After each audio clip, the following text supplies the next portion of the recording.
Well, let's talk to a man who spent 25 years keeping buildings safe from fire hazard. Geoff Wilkinson joins us. Thank you very much for coming in. For anyone watching from a tower block tonight, what's changed? Well, there have been quite a few changes in there. As part of the inquest, the coroner made a series of recommendations. There are sort of three core recommendations that are probably worth mentioning.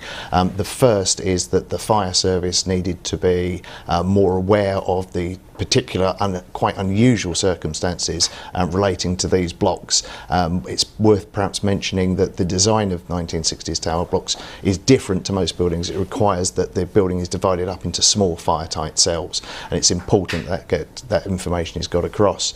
What happened was that the fire service had lots of different people involved, and it was vitally important that they improve those communications. And those communications, their familiarity with the buildings has been improved. They've gone out and they've looked at those kind of things.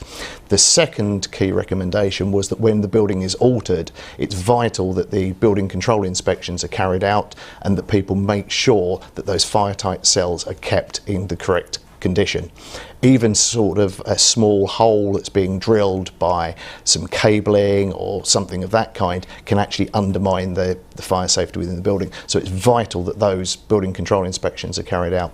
And the third thing was that the guidance documents that were produced were very, very difficult for people to understand. So we know for a fact that these guidance documents have now been updated and that people are now more familiar with the particular issues that you're going to find in these kind of buildings. Now, that incident back in 2009 was not only tragic, but it shook people's confidence in tower blocks, you know, their homes where they should feel safe. You've mentioned the recommendations in detail there. In your view, have lessons been learned? I think absolutely lessons have been learned. It's what's happened is there's been a lot of investment in making sure that the people who undertake the fire risk assessments are competent and understand the nature of these buildings, because they're not the same as any. You can't just get a fire risk assessor who's used to dealing with office blocks and put them into dealing with these kind of blocks. So that has happened. So we're convinced that those things have happened.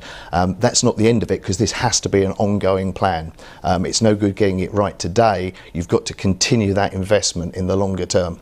Okay, Geoff Wilkinson, many thanks indeed for coming in.